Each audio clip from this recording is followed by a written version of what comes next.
Hey, I'm Patty from Alderman Farms. Welcome to my kitchen. Today we're going to make crawfish stew. It's very quick, simple, and easy, but it's not cheap. These are the ingredients you'll need. You will need half a cup of oil, half a cup of flour. I chose to use spelt flour and avocado oil and sunflower oil. It's a mix.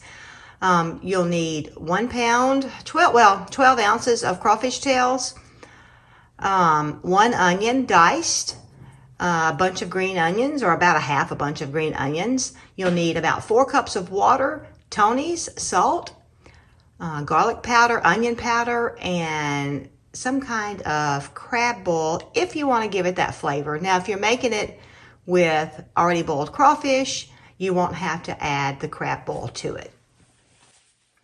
I think I failed to mention that this is a Cajun recipe also. All right, to your pot, you're going to want to add your half a cup of oil.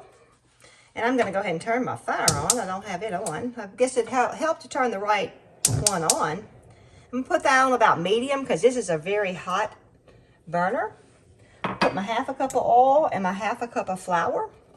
Now, I do want to say that sometimes I add a little extra flour because I don't want my roux to be real oily. So that's what we're doing right now. We're going to make a medium brown to dark roux. You got to be real careful with a roux. It'd probably be best if you start it out on medium. Once it starts cooking, reduce the fire down to low. And it does take a little while cooking it low, but then you don't run the risk of burning it. I want you to see how loose my roux is. It will thicken up some while it's cooking, but I usually add more flour to my roux. So I'm going to go ahead and do that now because I like a thicker roux. So I'm going to go ahead and add a little extra flour, probably about 1/4 of a cup extra. And look, if you make too much roux, you can always use it in another recipe. You can put it in the fridge and then take it out and use it in a different recipe. So I'm going to go ahead and stir that up good. So now, and I'm going to tell you this too. This is the first time I've made this recipe by measuring. I don't normally measure this recipe, but it's so good and it's so simple. And honestly, with making this, you can have it done 30 minutes or at least have it cooking in about 15-20 minutes and just stirring occasionally. So now this is nice and thick, or it's thicker, and you see the bubbles around the side. It's starting to cook. So I'm going to turn this down just a little bit, and I will come back and show you how it looks when it's ready. You're going to want to stir this often though. You're going to need to watch it very closely. I do want to show you, in case you've never made a roux before, what it'll do is it'll cook on the bottom first. And so you almost have to stir it constantly, but if you can see as I drag my spoon through it that it is getting cooked on the bottom. So that's why you do have to stir it constantly, moving your spoon back and forth. And you might even want to use a spatula. I have done that before.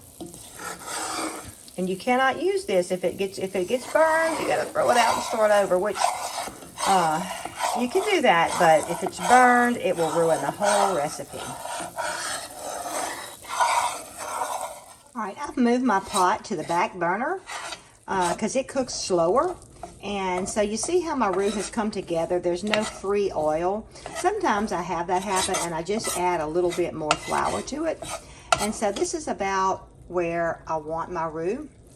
And so now it's time to add the onions. And it will continue to brown a little bit more as the onions cook. And you want to cook this on a very low fire and preferably with a lid.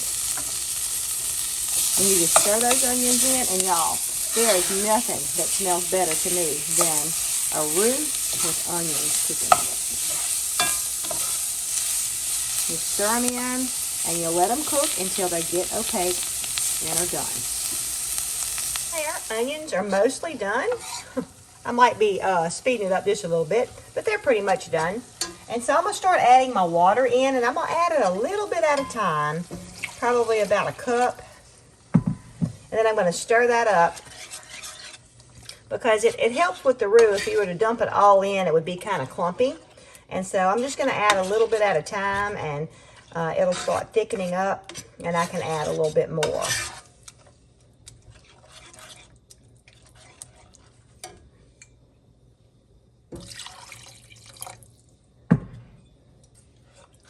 I also want to tell you too that I love cooking in black pots, and there's certain things that I want cooked in a black pot.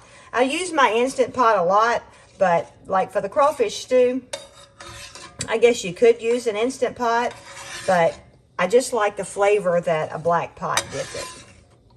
This just makes it a lot easier mixing your water in if you just do it a little bit at a time. And also, I may not use quite all of the water. Like I said, this is my first time doing this recipe measured, so I'm honestly right at about 3 cups of water, and I'm probably going to stop there because I have to add my crawfish tails in, and that's going to take up some room too. So now I'm going to add my crawfish tails. If you care, I'm very careful. These are Louisiana crawfish, and on the back it says a product of the United States. I'm very careful about that. One time we got some crawfish, well actually twice, we got some crawfish, and they were not, I didn't realize it. I mean, who would have thought that you would ship your crawfish somewhere else to be processed, but they do. But anyway, so then I started reading the package. But I didn't realize it before that, and they had been processed somewhere else.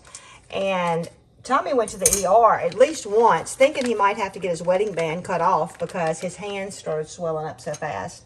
And then the other time, I don't think he had as bad of a reaction. Okay, now I've got my crawfish tails in.